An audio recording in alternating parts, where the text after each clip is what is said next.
तुम्ही काय करत आहात? तुझ्यासाठी भाकरी बनवतो.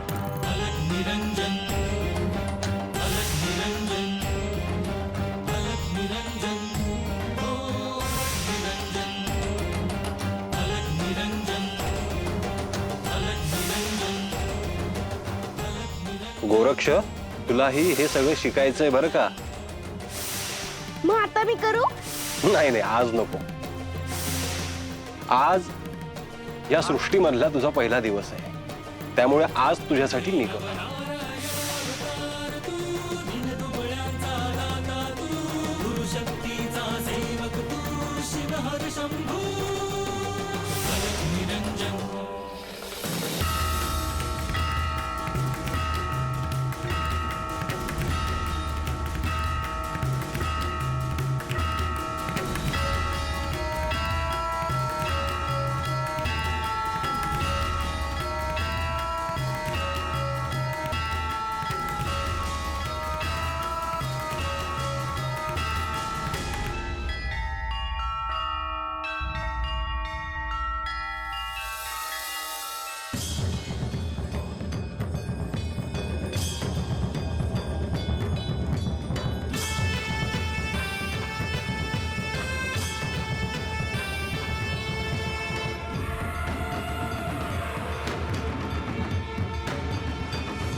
तुम्हाला हे कोणी शिकवलंय? माझे गुरु श्री दत्तात्रय आहेत ना, त्यांनी शिकवलं.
गोरक्ष, इतकी भ्रमंती करून तू पुन्हा श्री दत्त महाराजांकडे पोहोचला.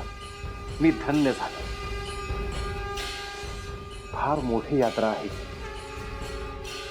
शिराळा इथे तू प्रकट झाला, माझ्यासोबत भ्रमण केलं, श्री दत्त महाराजांसोबत थांबला, तिथे विद्या ग्रहण केली. श्री महादेवांना कैलासात भेटायला गेलास, इथे कठोर तप केले. आता इथे पुन्हा येऊ.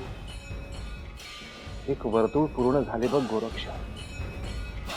अध्यात्म करायचे म्हणजे किती दृढ निश्चय लागतो, किती कठोर परिश्रम लागतात याची खचितच कुणाला कल्पना असेल. गोरक्षा, बालपणी तुझी आणि श्री दत्त महाराजांची झालेली भेट आणि आत्ताची भेट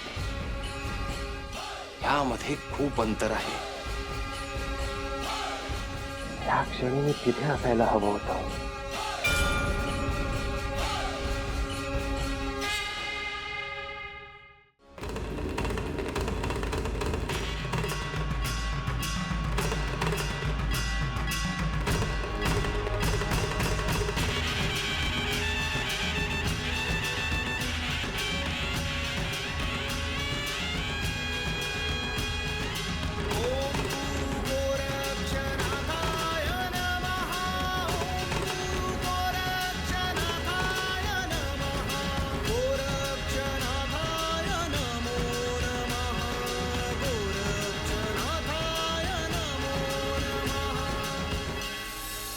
ऋषीवर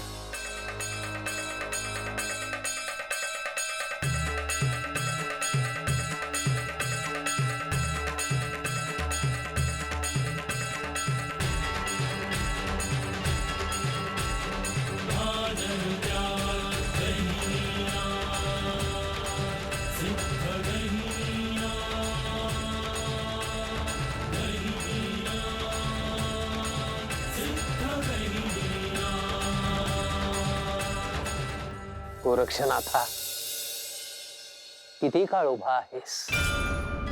अधिक नाही.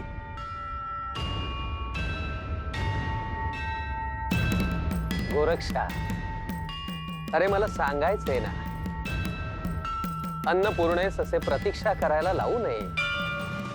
होय, भोजन समोर ठेवू. ठेव. आलोच मी.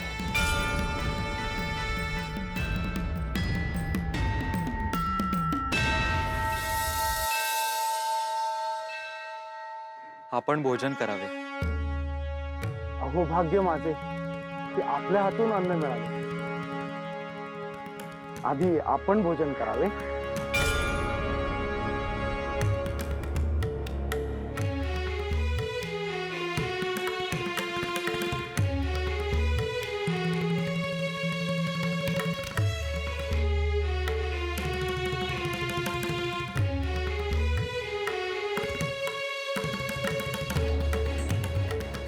मी दूध घेऊन आलो आहे.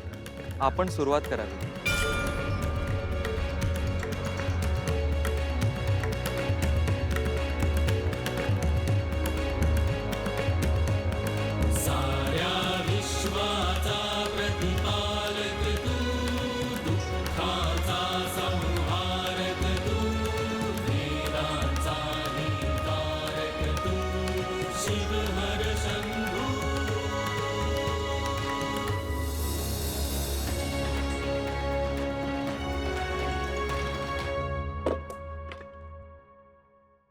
अरे चला, आभाळ कोसळले. आभाळ कोसळलं? अरे पण कुठे? अरे गडाय हो, नदीला पूर आला आहे. नदीला पूर? रामासनी कसं ठाव नाही? चला वनात जाऊन त्या गैनीला घेऊन येऊ. आता ध्यानात आलं, त्याच्या घरच्यांनी तुला झाडलंय ना? झाडला फार उलटा पालटा केला मला. तसंच पाहिजे तुला. चला, आपणच चूक केली आहे. चला. हा चला चला.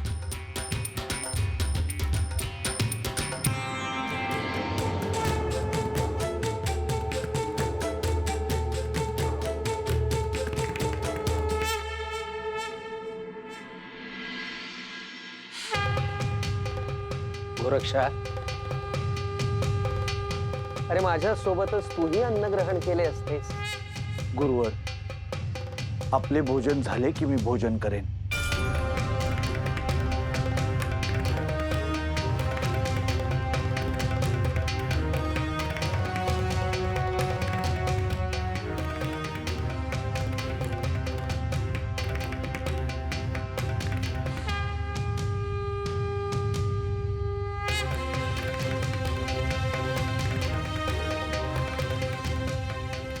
आज मी शिवगोरक्षच्या हातचे अन्न ग्रहण करणार आहे. मच्छिंद्रनाथा, आज तुझी आठवण झाली बघ.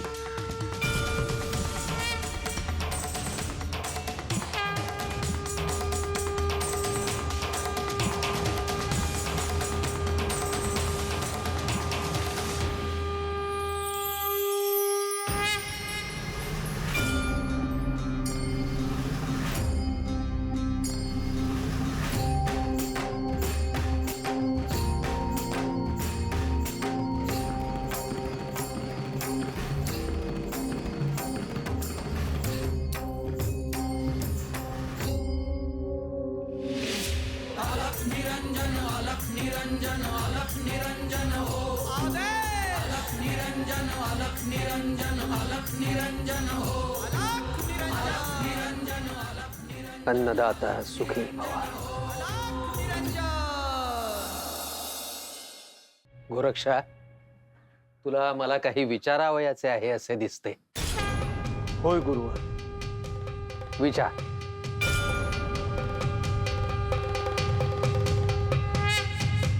गुरु सद्गुरु कृपेने मला अनेक सिद्धी प्राप्त आहेत. अनेक युद्धकला ठाऊक आहेत. अनेक मंत्र सिद्ध आहेत. परंतु या सगळ्याचाच मी वापर स्वतःसाठी करू शकत नाही. तशी मला आज्ञा आहे. ते योग्यच आहे. सिद्ध पुरुषांच्या साऱ्या सिद्धी या जीवसृष्टीच्या कल्याणासाठीच असतात. क्षमा असावी गुरुवर. परंतु एकच कार्य आहे आणि त्यासाठी मी सिद्धी वापरावी का?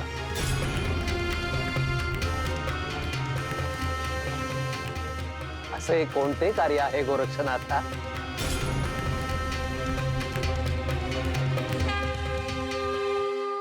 माझे गुरुवर श्री मच्छिंद्रनाथ हे कुठे आहेत हे मला ठाऊक नाही. मला त्यांना भेटून त्यांच्या पायावर मस्तक ठेवायचे आहे. त्यांची सेवा करायची आहे.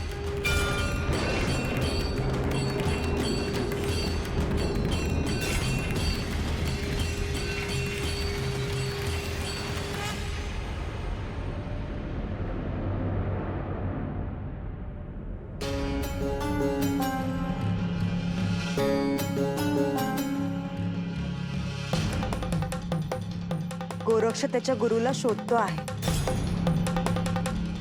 परंतु त्याला त्याचे गुरु कुठे आहे हे सांगायला हवे होते. मच्छिंद्र स्त्री राज्यात मैनावती सोबत आहे हे त्याला कळणे आवश्यक आहे. हे त्याच्यापासून लपवून का ठेवले जाते आहे?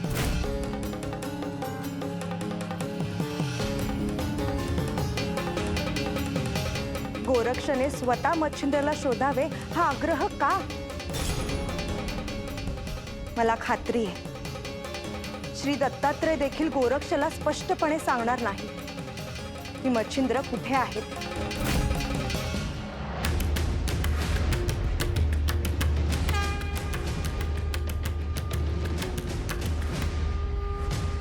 नाही गोरक्षा, या कार्यासाठी तू तुझ्या सिद्धींचा वापर अजिबात करता कामा नयेस.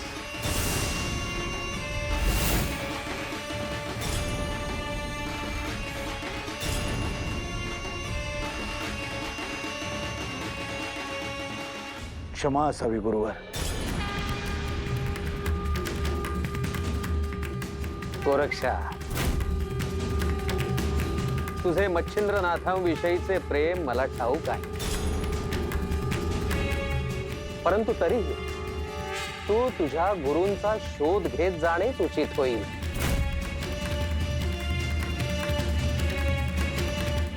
गुरुवर, आपण मला सहाय्य करू शकाल का? निश्चितच.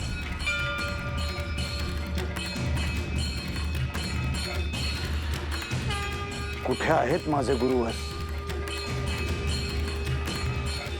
गोरक्षा, अरे तू सर्वप्रथम इथून मार्गक्रमणेला सुरुवात तर कर. दृढ निश्चयाने मार्गावर टाकलेले पहिले पाऊल मनुष्यास त्याच्या इप्सित स्थळापर्यंत निश्चितच घेऊन जाते. नाथ परंपरेतील नाथ तुला मार्गदर्शन करतील. तू मार्गक्रमणा सुरू कर. वाटेवरली तीर्थक्षेत्रे कर. शक्तिपीठांचं दर्शन घे. जशी आज्ञा गुरुवर. कल्याणमस्तु. शुभम भवतु.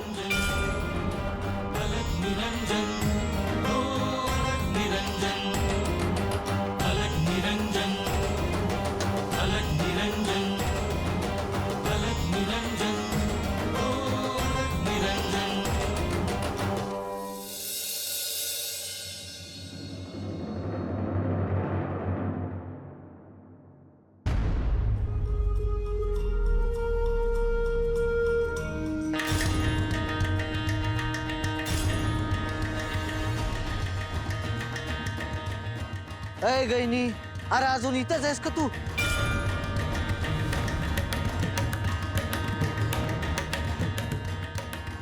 होय. बालमित्र आहेत माझे.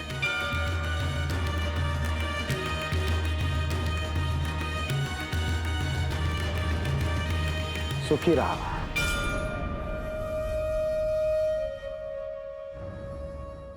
बुवा, अहो असं दिवसभर घराच्या बाहेर असल्यावर कसं व्हायचं? बरोबर आहे तुमचं. आणि त्यात काय होतंय, आम्हालाच बोलणे खायला लागतात, कारण आम्ही सांगितलं नव्हतं तुम्ही आल्याचं. हा, गहिनी, मला वाटतं तुम्ही घरी जावं. हा. माझ्यामुळे तुमच्या घरी वाद नको. तुम्ही आलात, तुमच्याशी बोलून खूप समाधान वाटतं. गैनी, अरे तू घरी चल बाबा आधी. हा, बरं, मला जावं लागेल. उद्या तुमच्यासाठी भोजन घेऊन येईन. या आपण.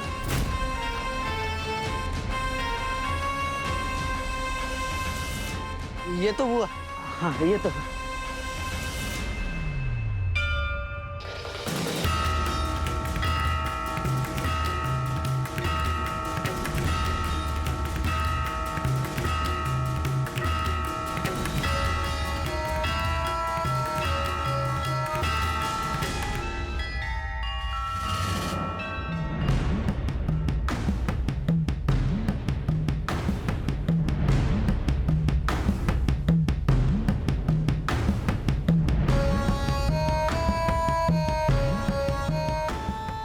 गैनी, आता घरला जा बाबा. हा, आणि परत चला आमसनी त्रास देऊ न ग. हा. फार बोलू नका, जातो मी घरी.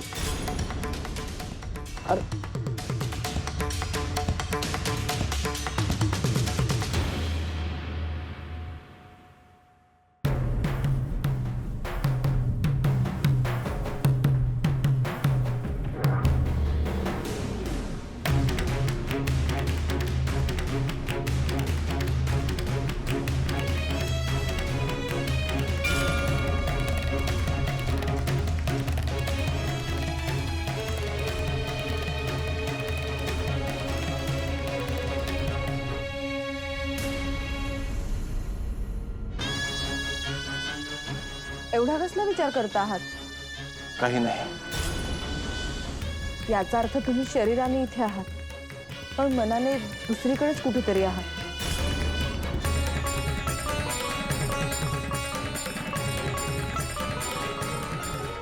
मी गहिनीचा विचार करत आहे.